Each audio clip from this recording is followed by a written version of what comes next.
Hello to my fellow warriors out there. I'm Chief Petty Officer Tony Woody, U.S. Navy, retired. I served for 22 years in the Navy, all of it as a flight engineer on the P-3 Orion aircraft. I was the senior instructor flight engineer and model manager for the EP-3 electronic surveillance and reconnaissance spy plane squadron fleet for the entire Navy for the whole planet. That job required I have a top secret SCI level security clearance, and I've logged over 10,000 hours of flight experience. I only tell you that to establish my credibility for what I'm about to say about my own near-death experience that happened during an aircraft incident on an emergency landing during a 3-engine landing. And the problems I'm going to talk about are also the problems of the after effects created in my life after that near-death experience happened. Yes, there are after effects that you may not be aware of, especially if you've had one and you're living it and don't even know you're having these after effects, which is what happened to me. So hopefully I can help you find your own answers about your experience and what it means to you, so you don't have to seek for over 30 years like I did to try and get answers. So as a warrior who's had multiple near-death experience, out-of-body experience, and spiritually transformative experiences, which I'm sure you've never heard of some of these things if you haven't been seeking for decades like me. And I had that happen during my military service, and I'm here to tell you, I'm sure as many other veterans are, and warriors, we're finding out that combat veterans especially are having a high number of these things, and they can't talk to anybody about it.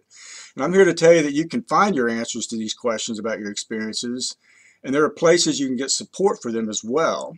And I want to help you avoid the trial and error process I went through for over 3 decades looking for my answers, and the support I needed after my experience in the light when I desperately needed answers about what happened to me.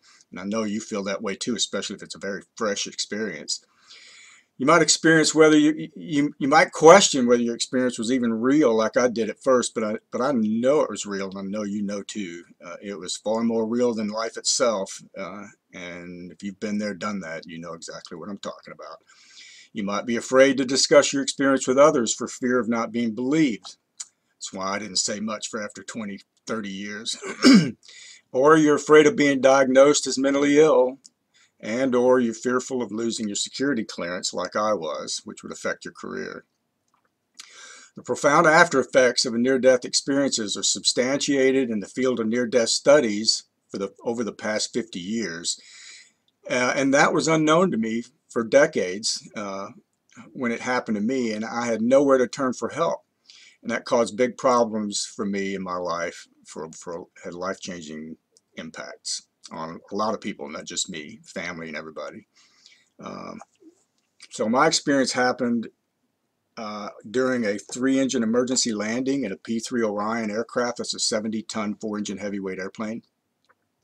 And the pilot made a mistake and put in incorrect rudder during the 3-engine emergency landing. And because we have fire trucks on the side of the runway waiting there to take care of anything if it goes wrong in case we crashed, we departed the runway and we were going directly at one of the fire trucks. I mean, straight at it. I suddenly had death coming at me at over 135 knots. It's about 155 miles an hour. And there was absolutely nothing I could do about it. It was coming at that speed, and I knew it. And all I could think about was, I'm never going to hold my son again. He was a little over 3 years old. I was never going to see my wife, my family. You would believe all the stuff that goes through your head in an instant in that moment when you know it's over. I didn't think I was dead. I knew it was coming, and there was nothing I could do. In that moment, all of a sudden, I find myself outside the airplane looking down on everything from like 20, 30 feet up, all over all of it.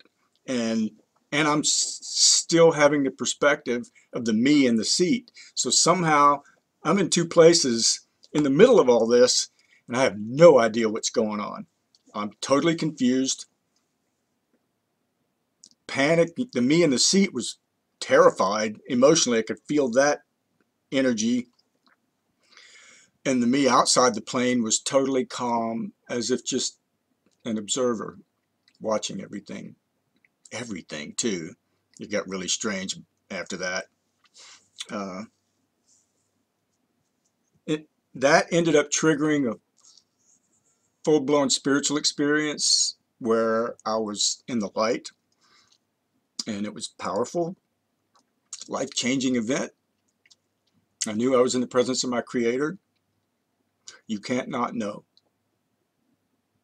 because the energy is blasting through you of love, peace, harmony. So many things happen there.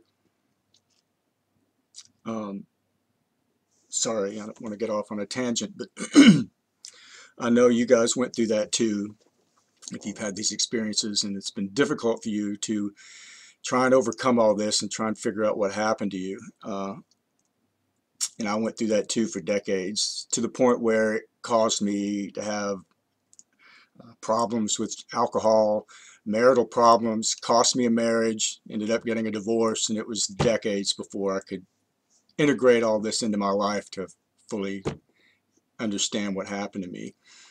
So it's critically important, because one of the biggest things that happened to me, that was the worst thing that could have happened in the beginning, was I went to the church to ask for help, and my pastor literally listened to me and then turned his back on me and walked off and didn't say a word. Just left me standing there stunned, needing help, needing answers, and I got nothing. And I quickly learned I'm not supposed to talk about it, but that comes with consequences too. So if you want to learn more about why it's let me just say this. Initially, it's critically important to validate someone's experience with the understanding that it was very real to them. I didn't get that. My pastor didn't do that at all. And to help a person struggling with the after effects, one just needs to be supportive, be a good listener, while allowing the person to talk about their experience openly without fear, judgment, or any ridicule. Allowing someone to discuss openly and completely what happened to them is crucial when helping someone process their experience, especially in the beginning, right after it's first happened and it's still very fresh for them. And family and caregivers can play an important role in helping their loved ones to integrate and process their experience by validating, educating, and supporting them as well. And you need to understand that NDEs and STEs and things like that are life-changing events that are very real to the experiencer, and the impact rolls out to the families and friends of the experiencers and can have very negative impacts. And it's better to help and learn about it than it is to struggle like I did. So know that the experiencer, along with the family, need to learn how the NDE after effects create such a life-changing experience, and can cause major problems as they try to understand and integrate that NDE experience into their lives over time, while seeking answers to try and learn what and how an NDE, STE, or OBE, or a combination of any of them — I ended up having all three of them, some people have just one or two or more — means to that individual experience. Ultimately, no one else can do that for the experiencer but them. So hence our journeys through life are and always will be individual journeys, as we seek through life experiences to learn who and what we all truly are in this collective yet also individual experience, totally individual experience we call life. Family and friends can join the experiencer in finding answers to those questions and learn what happened during their experience through books and other educational materials about near-death experiences, and by finding local near-death experience support groups. They are out there. You can find them, and I'll give you some links to help you do that. And they'll help you know that your experience was real and was life-changing with definite after effects. Even if you aren't fully aware of the after effects yourself, you need to go find out about them, learn about them, and get the support you need. I struggled for over 3 decades without knowing where to get real answers about what happened to me. Today, you don't have to do that. Know that you are your best advocate. You are not alone, and there are places to get answers. And to help you find your own answers about what your experience means to you, I suggest you start by reading books and many other educational materials out there about experiences similar to yours. I have some valuable resources I'm going to leave for you here to help you find a group near you through the International Association of Near-Death Studies organization. And then there's some other links too that I'm going to share with you, especially some with veterans talking about their own near-death experiences like I had. So you're not alone. There's many others out there like you that have had these experiences, and you can get all the help you need. And here's how you do that. So it's been a blessing sharing my experience with people. I hope you learn how to do the same thing. God bless you all. Know that you're not alone. These things really do happen. It happened to me. It happened to you. There are answers. There are answers. The one primary answer is love. It's always about love.